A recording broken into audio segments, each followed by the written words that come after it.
गतकाली आम 21 और 22 अध्याय पढ़ी। आज आम पढ़ा 23 और 24 अध्याय।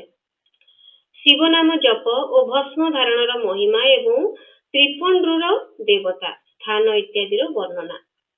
ऋषि माने कहिले महाभाग व्यासशिष सुत आपण को नमस्कार। एबे आपण से परम उत्तम भस्मर महात्म्य वर्णना करंतु।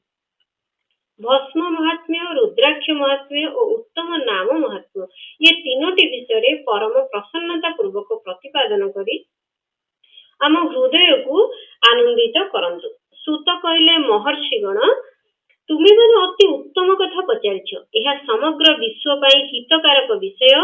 जो लोक शिव को उपासना करती से माने धन्य कृतार्थ। सेमानकर देह धारण सार्थक हेबा संगे संगे सेमानकर समग्र कुलर उद्धार होई गला। जो मानक मुखरे भगवान शिव नाम निवास करे अर्थात जो माने आपना मुखरे सदा शिव और शिव इत्यादि नाम उच्चारण करथान खैर काठर जलंता अंगार को छुईबाकू केही साहस न करिबा परी पाप सेमानकू कदापि स्पर्श करि पारे नाही।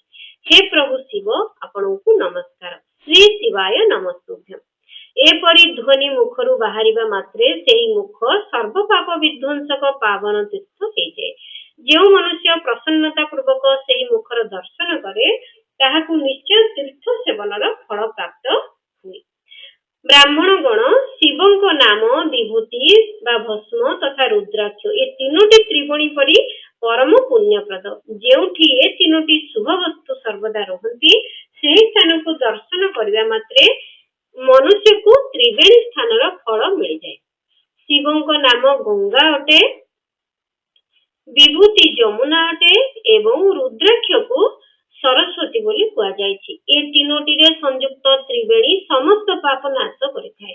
हे श्रेष्ठ ब्राह्मण गण एमानंकर महिमा को सदसद विलक्षण भगवान महेश्वरंक बिना अन्य किए बा भल भाबरे जानिछि। ए ब्रह्मांड रे जहा किछि अछि ताकु तो केवल महेश्वर जानନ୍ତି। विप्रगण मु मोर श्रद्धा और भक्ति अनुसार संक्षेप रे भगवानर महिमा किछिटा वर्णना करछि। प्रेम पूर्वक श्रवण कर। एही नाम महात्म्य समस्त पाप हरण करिवार सर्वोत्तम साधन। शिव एही नाम रूपी दावानल रे महापातक रूपी पर्वत अनायास रे भस्म हो जाए।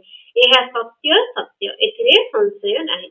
शौनक जेते सब पापमूलक दुख अछि से सब एकमात्र शिव नाम द्वारा नष्ट होइथाय। अन्य उपाय जत्न कले मध्य पूर्ण रूप रे नष्ट होई पारे नाही। जो लोक ए भूतल रे सर्वदा शिवंक नाम जपरे संलग्न रहिछि से ही वेदर ज्ञाता, से पुण्यात्मा, से धन्यवादर पात्र एवं से विद्वान रूप रे गण्य। मुने जहांकर शिव नाम जपरे विश्वास रहिछि तांको द्वारा आचरित नाना प्रकार धर्म अविलंबे फल देबाकू उत्सुक होई उठंती। महर्षि भगवान शिवंक नाम रे जेते पाप नष्ट होंती सेतिकी पाप मनुष्य धरा पृष्ठ रे करि भी पारंतिनी। जो माने शिव नाम रूपी नौकारे आरूढ़ होई संसार रूपी सागर को पारी होंती सेमानकर जन्म मरण रूपी संसार मूलभूत समस्त पाप नष्ट हो जाती। महामुने संसार मूलभूत पातक रूपी पादक मान शिव नाम रूपी कठोर द्वारा निश्चय छेदन हो जाए। जो माने पाप रूपी दावानल रे पीड़ित से माने शिव नाम रूपी अमृत पान करबा उचित। पाप दावानल रे दग्ध हेउथुबा लोकଙ୍କୁ शिव नामामृत बिना शांति मिल पारे नाही। जो माने शिव नाम रूपी सुधा वृष्टि रे स्नान करंती से माने संसार रूपी दावानल मध्य रे छिड़ा होई मध्य कदापि शोकग्रस्त होंती नाही। जो माने महात्मांक मनरे जो महात्मांक मनरे शिव नाम प्रति प्रबल भक्ति रहिछि सेपरि लोकंकर सहसा और सर्वथा मुक्ति हेइथाय। हे मुनीश्वर जे प्रत्येक जन्मरु तपस्या करिछि ताहारी शिव नाम प्रति भक्ति हुए जाकी समस्त पाप विनाशक। मो मतरे मनरे महाप्रभु शिवंकु नाम प्रति अखंड असाधारण भक्ति उदित होइछि ता पई मोक्ष सुलभ। जे अनेक पाप करी मध्य शिवंक नाम जपरे आदर पूर्वक संलग्न रहिछि से समस्त पापरु मुक्त होइथाय। एथिरे संशय नाही। जे परी दावानल रे दग्ध होई वृक्ष सब भस्म हो जाती सेही परी शिव नाम रूपी दावानल रे दग्ध होई पूर्वर समस्त पाप भस्म हो जाए। हे सौनक, ଯାହାର ଅଙ୍ଗ ନିତ୍ୟ ଭସ୍ମ ଲେପନରେ ପବିତ୍ର ହୋଇଯାଇଛି ଏବଂ ଯେ ଶିବ ନାମ ଜପକୁ ଆଦର କରୁଛି ସେ ଘୋର ସଂସାର ସାଗରରୁ ତରିଯାଏ। ସମସ୍ତ ବେଦ ଅବଲୋକନ କରି ପୂର୍ବବର୍ତ୍ତୀ ମହର୍ଷିମାନେ ଏହା ନିର୍ଣ୍ଣୟ କରିଛନ୍ତି ଯେ ଭଗବାନ ଶିବଙ୍କ ନାମର ଜପ ସଂସାର ସାଗରକୁ ପାରି ଦେବା ନିମନ୍ତେ ସର୍ବୋତ୍ତମ ଉପାୟ। ହେ ମୁନିବର, ଅଧିକ କହିବାରେ ବା କି ଲାଭ? ମୁଁ ଶିବ ନାମର ସର୍ବ ପାପ ହାରି ମହାତ୍ମ୍ୟକୁ ଗୋଟିଏ ଶ୍ଲୋକରେ ବର୍ଣ୍ଣନା କରୁଛି। ଭଗବାନ ଶିବଙ୍କର ଗୋଟିଏ ନାମରେ ମଧ୍ୟ ଯେତିକି ପାପ ହରଣର ଶକ୍ତି ରହିଛି ସେତିକି ପାପ ମନୁଷ୍ୟ କଦାପି କରିପାରିବ ନାହିଁ। ମୁନେ, ପୂର୍ବ କାଳରେ ମହାପାପୀ ରାଜା ଇନ୍ଦ୍ରଦ୍ୟୁମ୍ନଙ୍କୁ ଶିବ ନାମ ପ୍ରଭାବରେ ହିଁ ପରମ ଗତି ପ୍ରାପ୍ତ ହୋଇଥିଲା। ଠିକ୍ ଏହିପରି ଜଣେ ବ୍ରାହ୍ମଣୀ ଯୁବତୀ ଅନେକ ପାପ କରିଥିଲେ ମଧ୍ୟ ଶିବ ଭକ୍ତି ପ୍ରଭାବରୁ ଉତ୍ତମ ଗତି ଲାଭ କଲା। ଦ୍ୱିଜଗଣ, ଏହି ରୂପେ ମୁଁ ତୁମମାନଙ୍କ ଆଗରେ ଭଗବାନର ଉତ୍ତମ ମହାତ୍ମ୍ୟ ବର୍ଣ୍ଣନା କରିଦେଲି। ଏଥର ଭସ୍ମର ମହାତ୍ମ୍ୟ ଶୁଣ, ଯାହାକି ସମସ୍ତ ପାବନ ବସ୍ତୁ ମାନଙ୍କୁ ମଧ୍ୟ ପାବନ କରିଥାଏ। ମହର୍ଷିଗଣ, ଭସ୍ମ ସକଳ ପ୍ରକାରେ ମଙ୍ଗଳ ପ୍ରଦାୟକ ଓ ଉତ୍ତମ ଅଟେ। ଏହା ଦୁଇ ପ୍ରକାରର, ସେଇ ବିଭେଦକୁ ମୁଁ ବର୍ଣ୍ଣନା କରୁଛି। ସାବଧାନ ହୋଇ ଶୁଣ। ଗୋଟିଏ ପ୍ରକାର ଭସ୍ମକୁ ମହାଭସ୍ମ କୁହାଯାଏ ଏବଂ ଅନ୍ୟଟିକୁ ସ୍ୱଳ୍ପ ଭସ୍ମ କୁହାଯାଏ। ମହାଭସ୍ମର ଅନେକ ବିଭେଦ ଅଛି। ତାହାକୁ ତିନି ଭାଗରେ ବିଭକ୍ତ କରାଯାଉଛି: ଶ୍ରୌତ, ସ୍ମାର୍ତ ଓ ଲୌକିକ। ସ୍ୱଳ୍ପ ଭସ୍ମର ମଧ୍ୟ ଅନେକ ବିଭେଦ ରହିଛି। ଶ୍ରୌତ ଓ ସ୍ମାର୍ତ ଭସ୍ମ କେବଳ ଦ୍ୱିଜଙ୍କ ପାଇଁ ଉପଯୋଗୀ ବୋଲି କୁହାଯାଇଛି। ଲୌକିକ ଭସ୍ମ ଅନ୍ୟ ସମସ୍ତଙ୍କ ଉପଯୋଗରେ ଆସିପାରିବ। ଶ୍ରେଷ୍ଠ ମହର୍ଷି ମାନେ କହିଛନ୍ତି ଯେ ଦ୍ୱିଜମାନେ ବୈଦିକ ମନ୍ତ୍ର ଉଚ୍ଚାରଣ କରି ଭସ୍ମ ଧାରଣ କରିବା ଉଚିତ। ଅନ୍ୟ ଲୋକମାନଙ୍କ ପାଇଁ ବିନା ମନ୍ତ୍ରରେ ଧାରଣ କରିବାର ବିଧାନ ରହିଛି। ଗୋବର ପୋଡ଼ିଲା ପରେ ଯେଉଁ ଭସ୍ମ ହୁଏ ତାହା ଆଗ୍ନେୟ ବସ୍ତ୍ର। ମହାମୁନେ, ତାହା ମଧ୍ୟ ତ୍ରିପୁଣ୍ଡ୍ର ପାଇଁ ଉପଯୋଗୀ ବୋଲି କୁହାଯାଇଛି। ଅଗ୍ନିହୋତ୍ରର ଉତ୍ପନ୍ନ ଭସ୍ମକୁ ମଧ୍ୟ ମନୀଷୀମାନେ ସଂଗ୍ରହ କରିବା ଉଚିତ। ଅନ୍ୟ ଯଜ୍ଞରୁ ଉତ୍ପନ୍ନ ଭସ୍ମ ମଧ୍ୟ ତ୍ରିପୁଣ୍ଡ୍ର ଧାରଣ କରିବାରେ ଲାଗିପାରିବ। ଜାବାଳ ଉପନିଷଦରେ କଥିତ ଅଗ୍ନି ଇତ୍ୟାଦି 7ଟି ମନ୍ତ୍ରରେ ଜଳ ମିଶ୍ରିତ ଭସ୍ମକୁ ଝୁଳନ ଅର୍ଥାତ୍ ବିଭିନ୍ନ ଅଙ୍ଗରେ ମର୍ଦନ ବା ଲେପନ କରିବା ଉଚିତ। ମହର୍ଷି ଜାବାଳି ସମସ୍ତ ବର୍ଣ୍ଣ ଓ ଆଶ୍ରମ ପାଇଁ ମନ୍ତ୍ର ପଢି ବିନା ମନ୍ତ୍ରରେ ବି ଆଦର ପୂର୍ବକ ଭସ୍ମର ତ୍ରିପୁଣ୍ଡ୍ର ଲଗାଇବାର ଆବଶ୍ୟକତା ପ୍ରତିପାଦନ କରିଛନ୍ତି। ସମସ୍ତ ଅଙ୍ଗରେ ସଜଳ ଭସ୍ମ ଲଗାଇବା ଅଥବା ବିଭିନ୍ନ ଅଙ୍ଗରେ ତ୍ରିଯୁଗ ତ୍ରିପୁଣ୍ଡ୍ର ଲଗାଇବା ଏ କାର୍ଯ୍ୟକୁ ମୋକ୍ଷାର୍ଥୀ ଭୁଲରେ ବି ଛାଡିବା ଉଚିତ ନୁହେଁ। ଏହା ସ୍ମୃତିର ଆଦେଶ। ଭଗବାନ ଶିବ ଓ ବିଷ୍ଣୁ ମଧ୍ୟ ତ୍ରିଯୁଗ ତ୍ରିପୁଣ୍ଡ୍ର ଧାରଣ କରିଛନ୍ତି। ଅନ୍ୟ ଦେବୀଗଣଙ୍କ ସମେତ ଭଗବତୀ ଉମା, ଲକ୍ଷ୍ମୀ ଦେବୀ ମଧ୍ୟ ଏହାର ପ୍ରଶଂସା କରିଛନ୍ତି। ବ୍ରାହ୍ମଣ, କ୍ଷତ୍ରିୟ, ବୈଶ୍ୟ, ଶୂଦ୍ର, ବର୍ଣ୍ଣ ଶଙ୍କର ତଥା ଜାତିଭ୍ରଷ୍ଟ ଲୋକ ମଧ୍ୟ ଉଦ୍ଧୋଳନ ଏବଂ ତ୍ରିପୁଣ୍ଡ୍ର ରୂପରେ ଭସ୍ମ ଧାରଣ କରିଛନ୍ତି। ଏହାପରେ ଭସ୍ମ ଧାରଣ ତଥା ତ୍ରିପୁଣ୍ଡ୍ରର ମହିମା ବିଧି କହିସାରି ସୂତ ପୁନଃ କହିଲେ, ହେ ମହର୍ଷିଗଣ, ମୁଁ ସଂକ୍ଷେପରେ ତ୍ରିପୁଣ୍ଡ୍ରର ମହାତ୍ମ୍ୟ କହିଦେଲି। ଏହା ସମସ୍ତ ପ୍ରାଣୀଙ୍କ ନିମନ୍ତେ ଗୋପନୀୟ ରହସ୍ୟ, ତେଣୁ ତୁମେ ମଧ୍ୟ ଏହାକୁ ଗୁପ୍ତ ରଖିବା ଉଚିତ। ମୁନିଗଣ, ଲଲାଟ ଆଦି ସମସ୍ତ ନିର୍ଦ୍ଦିଷ୍ଟ ସ୍ଥାନରେ ଭସ୍ମର ଯେଉଁ 3ଟି ତ୍ରିଜିକ ରେଖା ଅଙ୍କିତ ହୁଏ ତାହାକୁ ବିଦ୍ୱାନ ମାନେ ତ୍ରିପୁଣ୍ଡ୍ର କୁହନ୍ତି। ଭୂଦୟର ମଧ୍ୟଭାଗରୁ ଆରମ୍ଭ କରି ଭ୍ରୂର ଶେଷ ଭାଗ ପର୍ଯ୍ୟନ୍ତ ଯେତିକି ଦୈର୍ଘ୍ୟ ହୁଏ ସେହି ପରିମାଣର ତ୍ରିପୁଣ୍ଡ୍ର ଲଲାଟରେ ଧାରଣ କରିବା ଉଚିତ। ମଧ୍ୟମା ଓ ଅନାମିକା ଅଙ୍ଗୁଳି ଦ୍ୱାରା 2ଟି ରେଖା ଟାଣି ମଝିରେ ଅଙ୍ଗୁଷ୍ଠି ଦ୍ୱାରା ପ୍ରତିଲୋମ ଭାବରେ ଟଣା ଯାଇଥିବା ରେଖା ତ୍ରିପୁଣ୍ଡ୍ର ବୋଲି କଥିତ ହୁଏ। ଅଥବା ହାତର ମଝି 3ଟି ଅଙ୍ଗୁଳିରେ ଭସ୍ମ ନେଇ ଯତ୍ନ ପୂର୍ବକ ଭକ୍ତି ଭାବରେ ଲଲାଟରେ ତ୍ରିପୁଣ୍ଡ୍ର ଧାରଣ କରିବେ। ତ୍ରିପୁଣ୍ଡ୍ର ଅତ୍ୟନ୍ତ ଉତ୍ତମ ତଥା ଭୋଗ ଓ ମୋକ୍ଷ ପ୍ରଦାୟକ।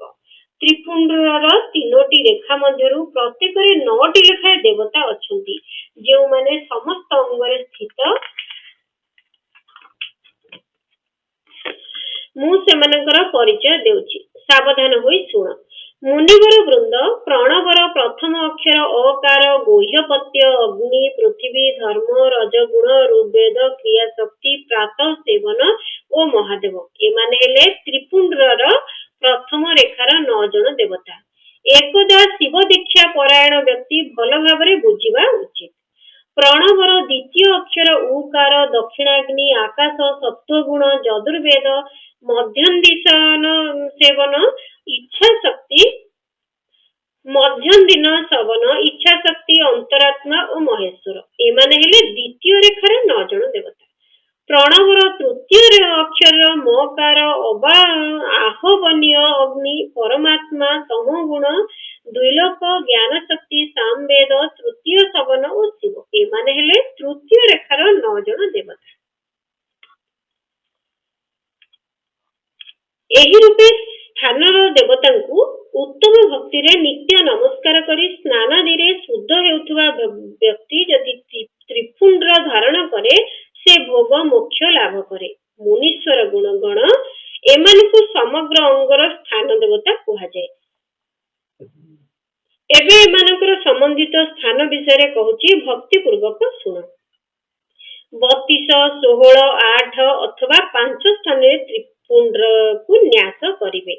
मस्तक, ललाट, उभय कान, उभय नेत्र, उभय नासा छिद्र, मुख, कंठ, उभय हाथ, उभय कहुणी, उभय कचटी, हृदय, उभय पार्श्वभाग, नाभि, उभय अंडकोश, उभय उरु, उभय गुल्फ, उभय आंठु, उभय भंडा और उभय पाद ए गुड़िक हेला 32 उत्तम स्थान।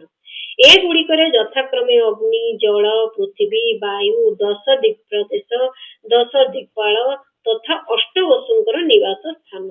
धर, ध्रुव, सोम, आप, अनिल, अनल, प्रत्युष, प्रभात एमाने हेले अष्टवसु। एमानकर नाम उच्चारण करी एमानक स्थान रे विद्वान पुरुष त्रिपुंड धारण करिवे अथवा एकाग्र चित्तरे केवल 16टी स्थान रे त्रिपुंड धारण करिवे। मस्तक, ललाट, कंठ, 2 कांध, 2 भुज, 2 कहुणी, 2 कचटी, हृदय, नाभि, 2 पिंजरा तथा पृष्ठभागरे त्रिपुंडरू लगाई सेठारे अश्विनी कुमार द्वयंकु शिव, शक्ति, रुद्र, ईश तथा नारदंकु एवं बामा आदि 9 शक्तिंकु पूजा करिवे। ए समस्ते मिसी 16 देवता हुअन्ति। अश्विनी कुमार 2 जण अटंती, नासत्य और दस्र। नासत्य और दस्र अथवा मस्तक, केश, 2 कान, मुख, 2 भुज, हृदय, नाभि, 2 उरु, 2 जानु, 2 पाद और पृष्ठभाग। ए 16टी स्थान रे 16 त्रिपुंडर न्यास करिवे। मस्तक रे शिव, केश रे चंद्र, 2 कान रे रुद्र, ब्रह्मा मुख रे विघ्नराज, गणेश 2 भुज रे विष्णु, मुख रे विघ्नराज गणेश, 2 भुज रे विष्णु और लक्ष्मी, हृदय रे शंभु, नाभि रे प्रजापति, 2 उरु रे नाग और नाग कन्यागण, 2 आंठु रे ऋषि कन्यागण, 2 पाद रे समुद्र तथा विशाल पृष्ठभाग रे समस्त तीर्थ देवता रूप रे विद्यमान अछंती। एही रूपे 16 स्थानर परिचय दियागला। एबे 8टी स्थान विषय शुण। गुह्य स्थान, ललाट, परम उत्तम कर्ण जुगल, 2 कांध, हृदय और नाभि एगुड़िक हेला 8टी स्थान। एथिरे ब्रह्मा, सप्तर्षि एही 8 जण देवता विराजमान रहंती। मुनीश्वर गण भस्मर स्थान को जानिथिबा विद्वान माने एही रूपे 8 स्थानर परिचय दैछंती अथवा मस्तक, 2 भुज, हृदय और नाभि ए 5टी स्थान को भस्म बेता व्यक्ति माने भस्म धारणर योग्य बोली कहिसंती। यथा संभव देश, काल इत्यादि अपेक्षा रखी ऊर्ध्वलन भस्म को अभिमंत्रित करिबा और जल रे मिसाइबा आदि कार्य करिवे। जदि ऊर्ध्वलन रे अन्य मध्य असमर्थ हुअन्ति तेबे त्रिपुंड इत्यादि लगाइबे। त्रिनेत्रधारी त्रिगुणर आधार त्रिदेवंक जनक भगवान शिव को स्मरण करी नमः शिवाय एई ललाट रे त्रिपुंड लगाइबे। ईशाभ्यां नमः कहि 2 पार्श्व भाग रे त्रिपुंड धारण करिवे। बीजाभ्यां नमः कहि 2 कचटी रे भस्म लगाइबे। पितृभ्यां नमः कहि निम्न अंग रे, उमेशाभ्यां नमः कहि ऊपर अंग रे एवं भीमाय नमः कहि पिठी रे और मुंडर पछ भाग रे त्रिपुंड लगाइबा उचित। ये होची त्रिपुंड कोठी कोठी लगाइबे, तार महात्म्य कोन आउ नाम जप करिवारर महात्म्य कोन ए सब एठी दिया गला। तेनो आसंता काले आमे 25 26 ଅଧ୍ୟାୟ ପଢିବା। ଆଜି 23 24 ଅଧ୍ୟାୟ ପଢାଗଲା। ତେବେ ଆସନ୍ତା କାଲି